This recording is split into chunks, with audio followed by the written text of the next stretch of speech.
Welcome to Life Planning 101, brought to you by Kennedy Financial Services of Eastland. Tune in every Monday morning at 8:30 on KATX and KWBY, and again on Saturday morning at 9 on KATX and KWBY as Angela Robinson joins Terry Slavens to share important financial information to help you live life on purpose. Insurance, investments, estate and tax planning, and much more. All covered now on Life Planning 101. Well, a very pleasant good Monday morning, and welcome into Life Planning 101 on KATX, KWBY. Angela Kennedy Robinson with us this morning as usual, and it's also the fourth Monday, which means we have a special guest who's entering the studio right now. Erin Kennedy will be with us. Yes, I'm excited. We have a lot to talk about this morning. I guess I should say excited. This whole topic today was spun from a town hall meeting that kind of had me leaving feeling, oh my gosh, just when we think things are getting better, there's something that, is prevalent and we need to be talking about it. And so, we're going to be talking about Social Security and Medicare and the future of that. And is it basically a promise the government can keep? And what that means for everybody at every age. And then, like you mentioned, we do have Erin Kennedy in the studio. So later in the show, we're going to have him come on and give us a market update. We've had two outstanding dinners with our clients over the last month, one in Fort Worth and one in Abilene, where Erin got up and spoke and gave a presentation on basically what we're doing in the portfolios today with the current market environments. And, I think if I don't get anything else across on the show today with, the way our economy is, because it is growing, but it's still fragile. There's a lot of things that are going on in the world. The way that our tax system is, our debt system, Social Security, Medicare. If I don't get anything else across from you, I hope I get across from you that you need to plan. You need to take time and do something for yourself, because that saying that we always say, the young person you are today is going to be the only person to take care of the old person you're going to be someday, is more true now than it has ever been. We sat and we watched our parents or our grandparents even have pensions and have a strong Social Security system and Medicare where they didn't have to worry about most health care and retirement. Obviously, if there were long-term care issues, that was another deal, but their cares were little when they retired. Absolutely. And that is not the picture that is in the future for Americans. And I think that's important for everybody to take ownership in that, because, you have to wake up and smell the coffee, so to speak, that if you don't do something for yourself, no one else is going to do something for yourself, unless we're all going to vote everybody in on socialism. And then somehow we're all going to have a different retirement outlook altogether. So. And healthcare plays a big part of planning for your retirement. Massive. There's studies out there, and I didn't get, I'm glad you brought that up. There's studies out there, I didn't get statistics on it, but just Google it. What's the average retiree spend in healthcare and retirement? And it's usually above $250,000 today. And that's with the Medicare system. So I want you to imagine that a Medicare system is cut in half or it disappears entirely. What does that mean for the future retiree?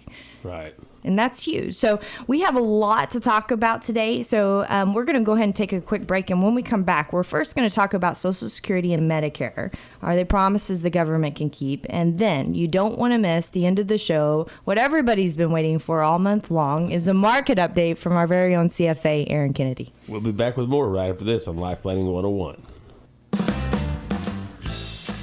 Segment 2 of Life Planning 101, a lot of information. I'm going to turn it back over to Angela. Yes, so Social Security and Medicare, are they promises the government can keep? And, I'll be real candid on this show. I got to go to a town hall meeting with Congressman Mike Conaway last week. And it was a great meeting, but I will say it was probably the first time that we've ever heard a politician say straight out of their mouth, Medicare is a promise that we're not going to be able to keep. Wow, you're right. Yeah. So, we always thought, okay, this is going to be political suicide. So whichever side of the aisle says it first is, basically destroyed. And but you've got to be honest with yourself. You have to be honest with yourself, and we've known it. We've known it for a long time. Yeah. We've known that things have got to change and something's got to happen, and someone's going to have to take that bullet. And to his point, he said the sooner we get to working on this, the better off we're going to be. but virtually, his comments were is that anybody under 55 better be planning today. And I think that's extremely important that we all wake up and we smell the roses on that, and more so, you've got two sides of this. You not only have Medicare that is the government's, but you've also got the Social Security system, and what kind of condition that is in. And you can actually look this up. You go to socialsecurity.gov and you can look at all their projections. They put them out there. When is the Social Security system supposed to run out of money? When is Medicare supposed to run out of money? Well, by their modest assumptions, Social Security is going to run out by 2034. Medicare is worse. The Part A, the hospital, is going to run out in 2029.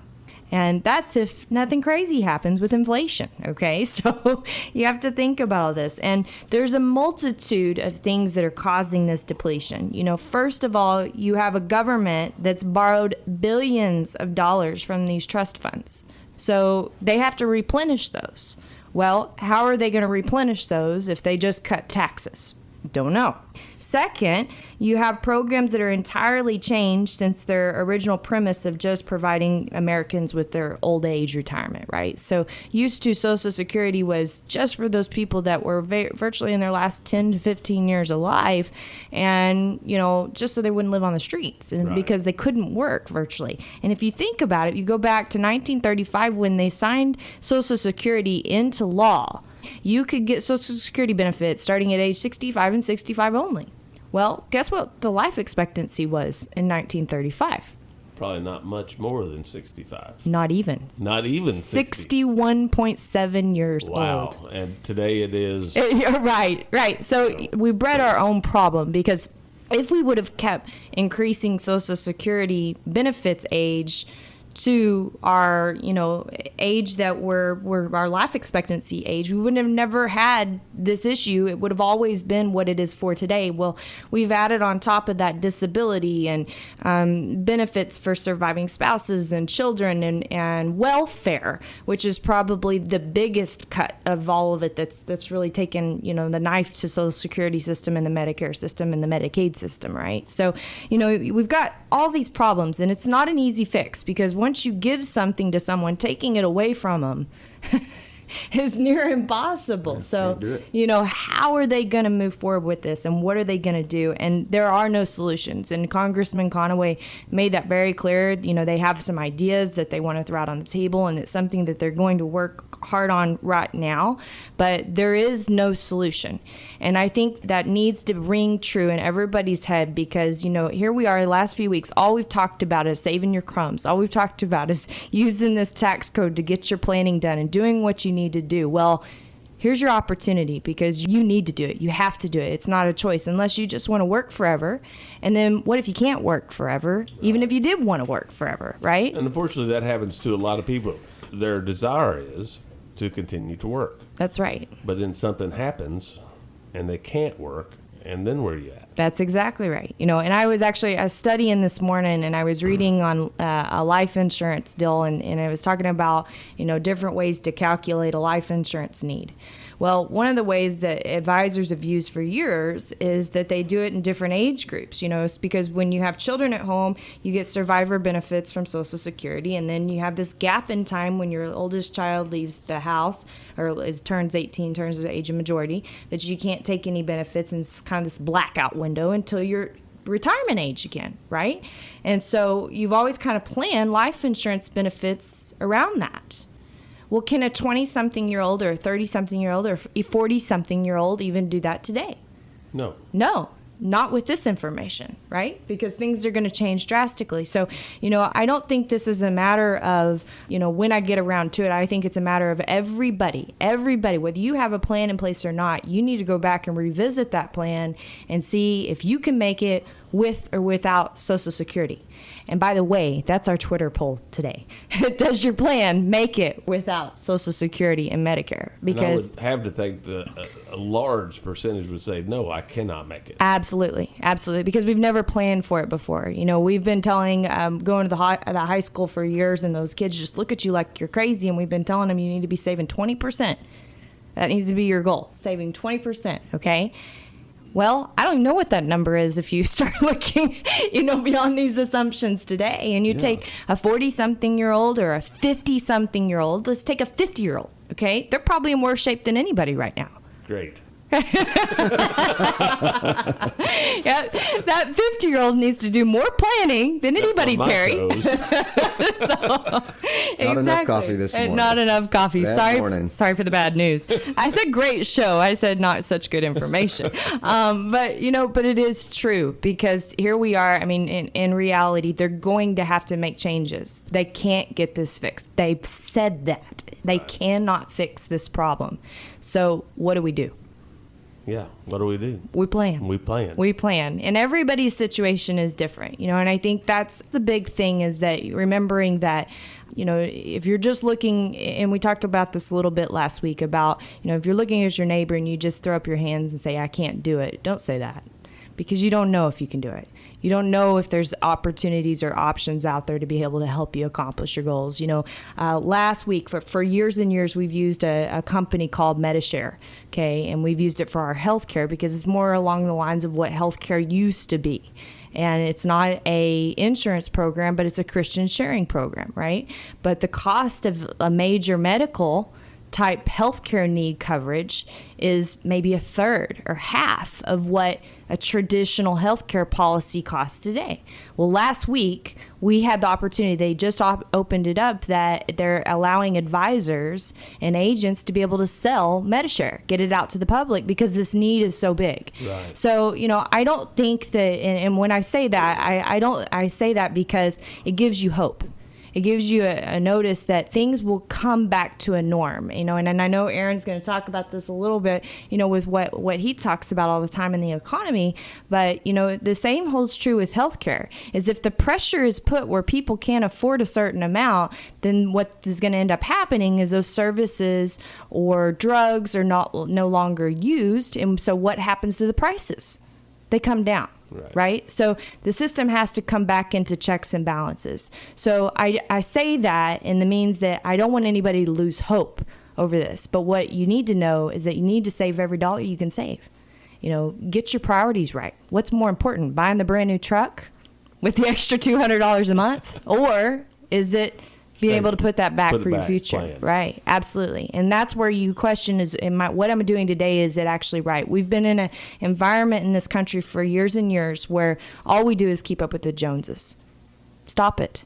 You have to ask yourself, if you look back over the last 10 years or 20 years when you hit retirement and you didn't do that, will you regret it? Absolutely. You will. You will. There's no doubt about it. So don't do it, okay? Spend your money on what we talk about, experiences and other people. Save the rest for your future, because even if you don't use it, what about your surviving spouse? What about the person you leave behind? What about your children? What about your grandchildren? Forget your children. Most parents don't like their children anyway, but they love their grandchildren. So forget the children. What about your grandchildren, right? What kind of mess are you leaving them with no Social Security system? No Medicare system. A lot of problems. Get your priorities straight and work on that today. When we come back, you don't want to miss it. We are going to talk about that market. Yes, that stock market. It's all coming up right here on KETX KWY. Final segment of Life Planning 101 right here on KETX KWY. Angela? Good morning again, Terry. And here he is, Mr. Aaron Kennedy, our very own CFA. And I think the answer everybody's been waiting for all month, especially Terry. He asked me every week, was Aaron coming on today? Is Aaron coming on today? So here he is to tell us about what is going on with this crazy market and what we're looking towards in the future. Yeah, well, good morning, everybody. Hey, the market's almost back to normal. Almost. What is normal? Yeah. It's more volatile than it is today. Volatility's back a little bit. That's normally, on average, the market is more volatile than it is today. People have just been so spoiled with no volatility in the market. We only think it goes up every single month. No problem. And it's funny because in January, the market was up 6%. And then February, it was down. Once we started hitting the 5% down, we started getting phone calls. But that's still volatility up, volatility down. And that's normal. Right.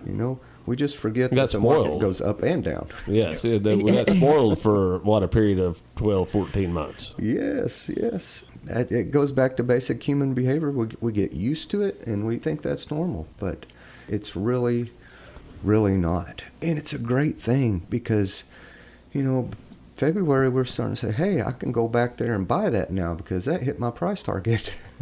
And before then it was just going through the roof and you couldn't catch up. You were trying to buy, but it kept going higher and higher and higher, and you couldn't ever get to that point where you could make a good buy in the market. So volatility is welcomed, very welcomed. And it's all right to be scared, but if you look at the big picture, what has changed economically? Not a thing. All the volatility in February didn't happen because of some economic event. I think the market started going down, and there's some instruments in the market that caused it to go down faster than it should have. People were betting on that volatility. But if you take that out of the equation, everything's still going great. The economy's growing like crazy. Unemployment, it's very, very, very low. We got great tax cuts. We're supposed to be working on this big infrastructure play. All this is wonderful for the market, so there's not a real fear to jump out right now. We can kind of take that out of the picture. One of the things to look at is what our Fed's doing. Interest rates, inflation, those are scary. No, that's a bad word. That's a bad word. Not scary, but Concerning. Concerning. Interest rates, it's what the market prices all money for. And it doesn't matter if it's earnings or, your CD payment. Interest is the price of money. So if we know inflation's going up and the Fed is starting to worry about inflation, the Fed's tactic is to raise interest rates. So if we know the price of money's going up, that's concerning. And the one thing is the market never dies of old age.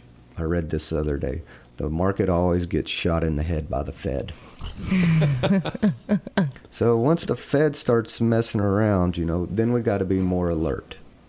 But on the flip side, volatility's okay. The economy's doing good.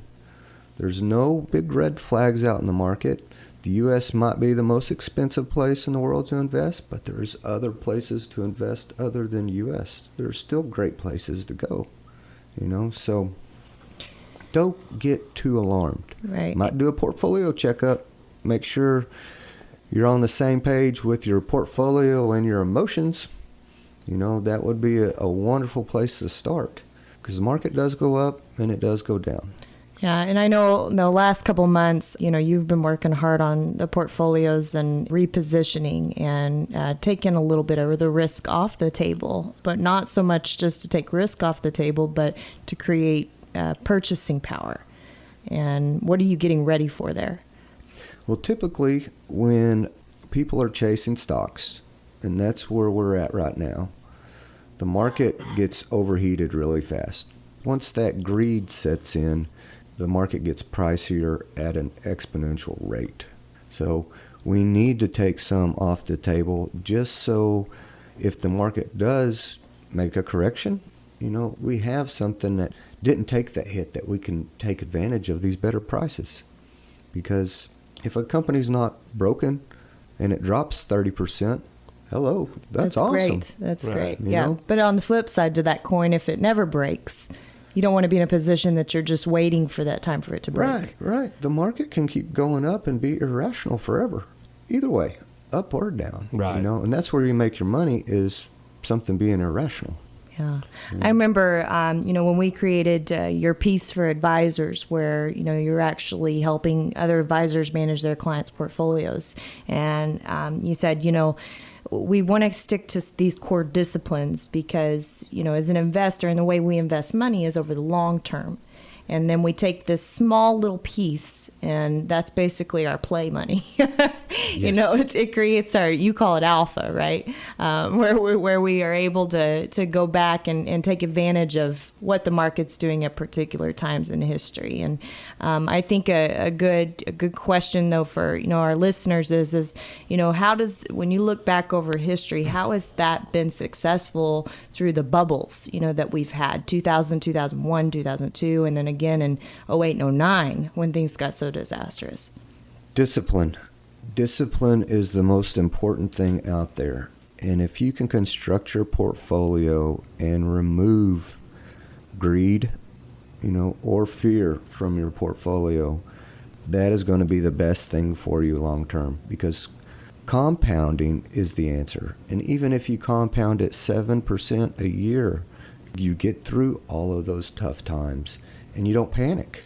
But if you're shooting for 12 or 14% and all of a sudden the market drops 50, then you might panic and get back to averaging 2%, right. Just like everybody else, right? So, so I think, again, moral of the story today, plan, right? Plan. Doesn't matter if it has to do with your retirement, your Medicare, your Social Security, your life insurance, your investments. It doesn't matter what taxes. My gosh, this is a year you need to take advantage and really sit down and get a good plan in place that is your foundation, is your rock to be able to make your decisions off of. Thank you to all of our listeners for listening. My name is Angela Robinson. Thank you to Aaron Kennedy, our very own CFA, for being on the show today.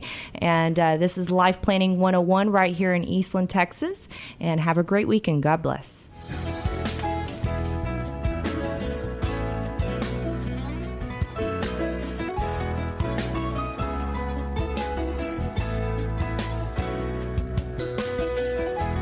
Thank you for joining us for Life Planning 101, brought to you by Kennedy Financial Services of Eastland. Tune in every Monday morning at 8:30 on KATX and KWBY, and again on Saturday morning at 9 o'clock on KATX and KWBY for more Life Planning 101. Advisory services offered through Smart Money Group, LLC, a registered investment advisor. Securities offered through Calton & Associates Incorporated, member FINRA SIPC. Kennedy Financial Services Incorporated is an independent of Calton & Associates Incorporated and Smart Money Group, LLC.